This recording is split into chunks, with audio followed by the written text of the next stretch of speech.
welcome back to All About the Alternative. I'm the Gadget Lady. Today I thought I would give a little talk about shopping trends and where online shopping has led us to today. So, way back when, like 20 years ago, I started a brand new business that I had, house cleaning and doing running errands, and that were not that uncommon. It was actually a very common thing to do back then. And I had a business that I ran to do all of that. My business was business for homes because I was working for professionals, I was working for seniors, I was working for the average person that just wanted to find an item and didn't know how to. I was really good at that. So I would actually go into somebody's home and meet with them. And in some cases, I would meet with them, or we'd speak over the phone, and they would tell me the item that they're looking for, and I'd go on the hunt to find the item. And they would pay me for my time. They would pay me for my uh, any mileage that I had to do, any gas that I had to do to get the items. It was always something that worked out as far as payment goes, but that's really not the part that I wanted to focus on in this video. But the idea was that I would go into their home and I would show, especially with the seniors, I would gather up as many magazines or catalogs and flyers and just information about the stores and what the person was looking for. Sometimes it was a big ticket item, sometimes it was just groceries, sometimes it was just they're looking for their gifts for Christmas, and so they need somebody to go and actually find these gifts and get them all because as a working professional, in some cases, they didn't have the time to do it. And so that was my job. And I created that job all for myself so that I spent a lot of time and I enjoyed doing shopping. I loved comparison shopping. And so that was all basically what I did. So, as I said, I had catalogs. And when I say catalogs, I don't mean MLMs. It wasn't something we did mail order shopping and that. It was usually just like from stores around the areas and or from something you could actually purchase from and have shipped in, but it was more often it was from stores nearby. And so they would tell me this and this item that they're looking for, and so I would go on the hunt to find the item. And in the very beginning, that's really all it was. It was going to stores, purchasing the item, and bringing it back to my client. And then it evolved a little bit as well because we finally had the internet became a more wide prevalent thing. So you now had eBay was one of the first ones that came into all of this. So I could go into eBay and I could search for an item, and by way back then, it wasn't just purchasing an item directly from the person you're purchasing from. You had to go and do a bid for it. So you'd be bidding, and by a certain date that or time that the item was ready for, you had to wait for that bidding to be finished, and whoever won, they'd have to pay for the item right away, and then you have to wait for the item to either be delivered to you.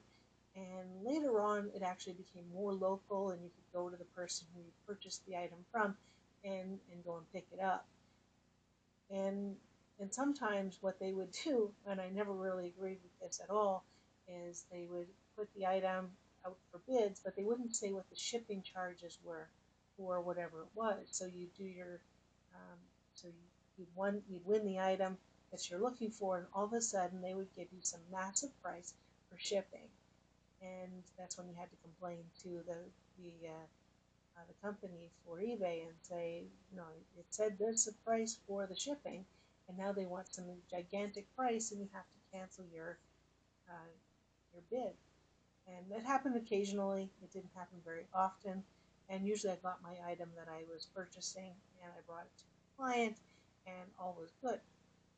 And so that was actually very helpful. I liked doing it that way because it was really convenient. And then you came up with some more things that were available as well. Some companies like Craigslist came into play, or looking for classifieds. And then Kijiji came into play as well. So you also had someone was just selling something in their neighborhood, and they were saying, well, I have this and this item, and maybe it's a garage sale worth of items that they have, and and that's the other trend that we lost as well was we no longer had the um, garage sales where you could go and search for things. You had actually, you went on Kijiji, and everybody selling their entire garage worth of stuff is all now available online. And then there's another one that was also very good in the 90s that I was aware of it in the 90s, but apparently it started in the 1950s and went all the way to the 1990s where they closed, but it was called Consumers Distributing. And that also worked from a catalog company. So everybody got a copy of the catalog.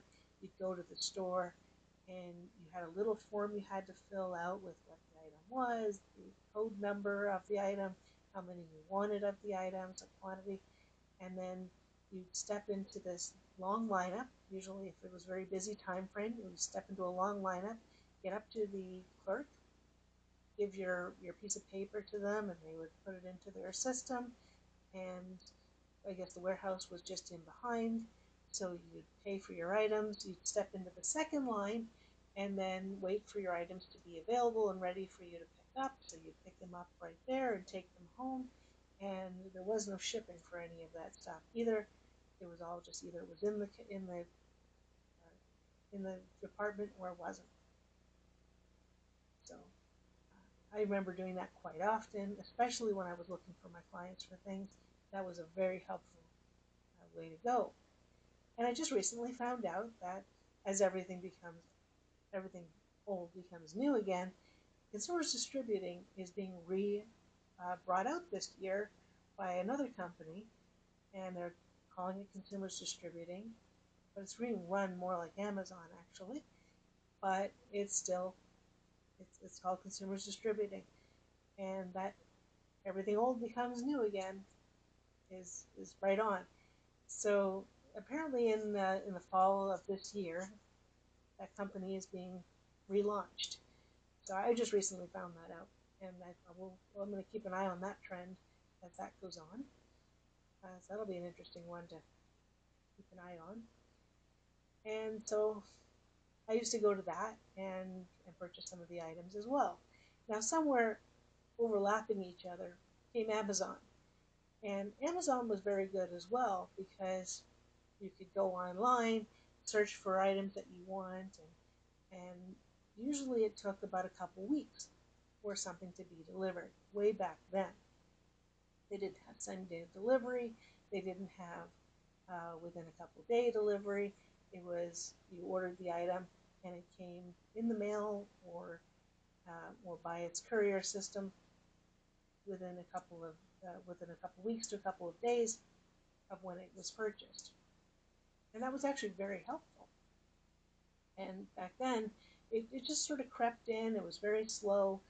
And one thing I do very well is I do a lot of shopping comparisons. So in my own area, I had Walmart, I had Zellers, I had, maybe way back then, I probably had Kmart, which Kmart and Zellers are no longer in my area. We only have the Walmart, but you also have something else we have in Canada here called Canadian Tire, which maybe many of you probably don't know what that is, but it's basically an auto shop that sells everything as well. It's sort of a department store. I'm sure way back when it was basically just a auto trends and things for your car, but now today they have everything. They have housewares, they have camping gear, they have paint departments, and so it's a full department store of all kinds of things. You can also get your car repaired there as well, and that's another video for another day. But so, but I would always do price comparisons with all of these things. So I did price comparisons with each store. And so when my clients would, especially when I was working with clients, but even for myself, for looking for an item, I would look through, especially when you had online, was really helpful for this because you could actually just go online and say, okay, what's this item that I'm looking for? And so you get what Amazon has, you have what Kijiji has, you have what all the department stores that are all in your area have. Can it be delivered? Can it maybe not be delivered in your area? Maybe eBay is the right way to go because you have to wait a couple weeks for the item, but that might be the consideration. And usually, and Kijiji was great for this too, because if you could get something in local area, probably already said that, but the reality is, if you're looking for something and you need it immediate, maybe somebody has something that they don't want, and you need it, you can buy it. And again, like I said, everything old becomes new again, and that's and becomes environmentally friendly because it's going to somewhere else to use the item. If you're doing arts and crafts and that, go look on Kijiji, because you can probably find the items you need. Now, arts and crafts, you get into Etsy, which somebody could be developing their product to sell for products for other people to use to make jewelry, to make arts and crafts, different things, um, doing painting, all kinds of craft ideas are very good with Etsy. Although there are a lot of other things that you can probably buy with Etsy as well, but they're more of a personal sellers using that. Similar to Kijiji in that way, but when it comes to Etsy, they can be around the world, and they can ship to you, and pricing is actually really good with a lot of those. Now, when I come back to that price comparison, a lot of times I would do the price comparison for an item, even if it's a household item. I would start doing the price comparisons between going to Walmart. I'd have to shop at Walmart. I'd have to go to the store. I'd have to, maybe thumb through a bunch of stuff to find the item I'm looking for, and maybe not find it that day. And on Amazon, you can go find it. Hey, there's this, and this, and this. And of course, as the trends changed, their system changed, and you could actually purchase something and receive it the next day. And even with Walmart years ago, if you purchase something online, and it's today actually as well, if you purchase something of an actual Walmart item, it can take up to a week to receive it. With Amazon, it took one day, or maybe a couple days at the most. And so, what wins? It really is the Amazon that wins, because it can be faster. But I discovered something else. The price on Amazon was exactly the same as Walmart. So you could decide whether or not which one you actually wanted to go with. It really didn't matter. They both are the same price. Guess who wins? Amazon, because you get it faster. But again, that's choice. So I'm not going to say, hey, buy one over the other. And I'm not sponsored by anybody here, so I'm mentioning companies, I'm mentioning things. I'm not sponsored by any of these places. These is just an opinion. This is my explanation of how I got started in this business, and that's what I do. And it leads back to all those gadgets and things like that. And as you look up in different places, you might find an alternative to those things that you're looking for by finding something that is in a different style, or you find something that's in a different price range that might suit you better.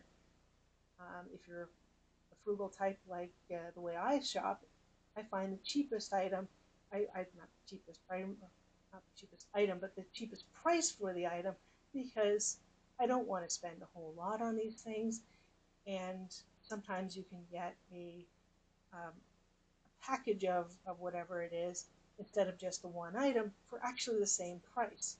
And that's where you wind up with a lot of places, like with Amazon. That tends to be the case. And you can actually do another comparison as well, back to those rechargeable items. What is a rechargeable item over using a battery item versus a plug-in item? And look for the price that is the best one in any of them. So you have that option. And you can actually look through, especially with Amazon, you get a description of the item, you get somebody else's maybe reviews of the item. Is it good? Is it bad? And then you do the other part. You look on YouTube, or you look online and look for reviews on the item. You especially do that with large ticket items like electronics, cell phones. There's a whole website full of every single cell phone out there that can give you a description of how the phone works, maybe even a video on how the phone works, or the electronic item, how it works, and you actually wind up being able to decide whether that's really the one you want, even if you haven't gone to the store to see it. And the other thing is you can do that too. There's another part of the comparison. Is I'm looking at an item, maybe I am looking at getting it on Amazon, but I don't do it right that minute. I go to the store. Maybe I've gone to Walmart, or I've gone to Shoppers Drug Mart, or I've gone to Canadian Tire, or whatever other store, maybe an electronic store, and I see the item up and personal, see that it is the right item that I actually want, and then I go to the store that is the best price, the best quality. Maybe there's some extra bonuses that they're offering, maybe some attachments to the item or whatever it is. And one of the things I have also discovered is learning that if you're buying an item, buy whatever you need to run the item at the same time. Well, often I've done this with Wish, I've done this with Etsy, I've done this with Amazon, and I've definitely done it with Temu. If I'm purchasing an item that requires extra things, I purchase those things at the same time. So maybe it takes an extra type of rechargeable battery, or it takes another battery. It takes some attachments, and it takes maybe some applicators or something like that. I purchase those at the same time to have a few extra on hand, because you never know, once you purchase the item, especially on Temu, that it will go out of availability or be discontinued, and then you can't get the parts. So if you have some backup parts, at least you have what you need, and then maybe down the road, or maybe another year down the road or something like that, save in your list where you found that item so you can go and get those items again to renew or refresh your item to use it. Because sometimes if you need something and it's no longer available, your item is now useless. And so that's what we have to keep in mind as well. So I've always kept that in, so maybe you need filters or something. So you always have to keep that in mind. And so I'm trying not to go off the rail here, but that is basically where my trends were. Now, in recent years, we've also had something else. We've also had the online shopping network of things, because we weren't allowed to go into stores and shop. So we actually wound up with the pandemic, for example, all the stores closed. You couldn't go into a store personally. You had to order online. And there's where Amazon won too, a lot of times, because you could order from Amazon and just get that. So that was, and get whatever items it was. You could do a whole list of things. You could even do groceries from Amazon, and that was a great trend. But with everything that happened, by not going out into the stores, you now had to purchase even Walmart, or you had to use something called Instacart to purchase from some of the other grocery stores. They've recently gotten a whole lot better with Instacart, because they've actually got other affiliates now that they can use, and so there's a whole bunch of places that you can go to. And one other thing you can do is you can purchase and have it delivered to a different location if necessary as well. So because they have that availability, that makes it very much helpful. And so, so because you can have them delivered to your home, it's almost more convenient than it's ever been before. So again, it's a question of, with Walmart now, it's not waiting a week, it's same day. You can purchase in the morning and have it delivered in the afternoon. Same with a lot of the other grocery stores. You now have DoorDash, where that's exactly the same company as like Instacart, or you have Skip the Dishes, or you have Uber Eats, where you can purchase food and have it delivered to you for, you order it in the morning and have it for lunch or for dinner. And most of the delivery companies for takeout foods all use those services for you to get delivery of whatever it is that you want. We're in a convenient society today. It's so much more easier, because back in the 90s, we didn't have those trends. We didn't have that availability. It was just on the cusp of starting to happen, but we didn't really have that. So that's the reason why when I went into my clients, I was the one doing all the work. Today it's not quite that simple, uh, with my company, because my customers are not the same type of customers today. My customers today know that something can be done immediate, and I try to keep up with that as well. So that's a little insight onto how some of these have gone into a trend of online shopping, and it's getting more and more that way all the time. Big box stores are now closing because they can do the online shopping.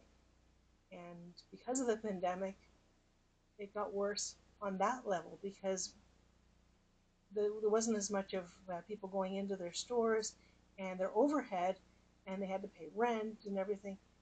If you're doing warehouse sales, you've just dropped all of that. So that helps a little bit there.